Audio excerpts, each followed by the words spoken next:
ओंकार स्मरण।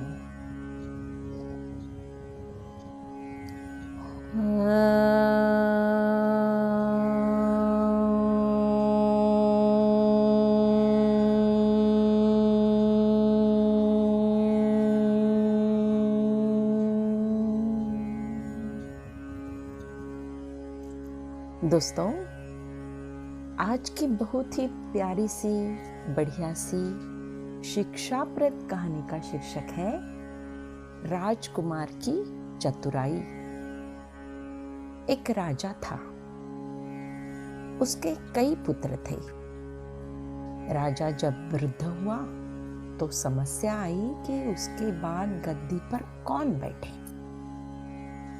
सभी राजकुमार राजा बनने के अभिलाषी थे। राजा बहुत हैरान हुआ। उसने अपने दीवान से परामर्श किया। दीवान ने कहा कि मैं अगले दिन विचार करके आपको बताऊंगा। अगले दिन दीवान ने उपस्थित होकर राजा से निवेदन किया, महाराज, मैंने एक उपाय निकाला है। राजा ने उत्सुक होकर पूछा, क्या? दीवान ने कहा, सारे राजकुमारों को मिट्टी का एक एक कच्चा घड़ा दिया जाए और उनसे कहा जाए कि उस घड़े को ओस के पानी से भरकर लाए। जो भरकर ले आएगा उसी को मैं राजा घोषित कर दूंगा। राजा को यह उपाय बड़ा पसंद आया। उसने तत्काल मिट्टी के कच्चे घड़े मंगवाए और राजकुमारों को बुलाकर कहा, आप लोग एक एक घड़ा ले जाएं।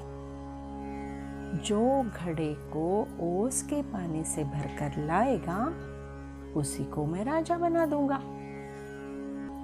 यह घोषणा सुनकर प्रत्येक राजकुमार ने एक एक घड़ा उठा लिया और लेकर चल दिए।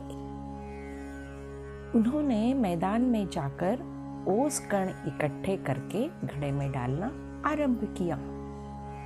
लेकिन जैसे ही वे ओस के पानी को उसमें डालते, घड़े की कच्ची मिट्टी उसे सोख लेती। बेचारे बार बार प्रयत्न करते रहते, लेकिन घड़ा बनना तो दूर, उसमें एक बूंद पानी भी नहीं टिका।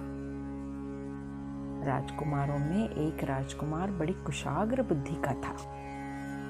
घड़े को लेकर वह सबसे पहले पास की नदी पर गया और उसने घड़े को अच्छी तरह धोया। मिट्टी को जितना पानी सोखना था सोख लिया। इसके बाद वह घास के मैदान में गया और वहां एक कपड़े को ओस से भिगोकर घड़े में बार बार निचोड़ा। शाम तक घड़ा भर गया। सारे राजकुमार अपना अपना खाली घड़ा लेकर मुंह लटकाए लौटे। तभी वह राजकुमार भरा हुआ घड़ा लेकर आया। उसने राजा के सामने घड़े को रखते हुए सारी बात कह सुनाई।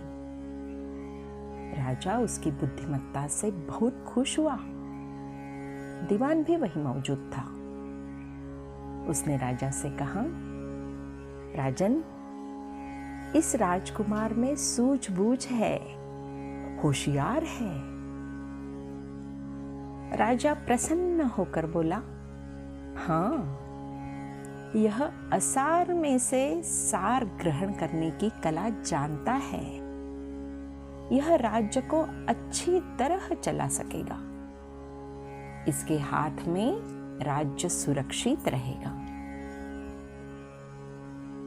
जी हाँ दोस्तों, उसके बाद राजकुमार का राज तिलक कर दिया गया।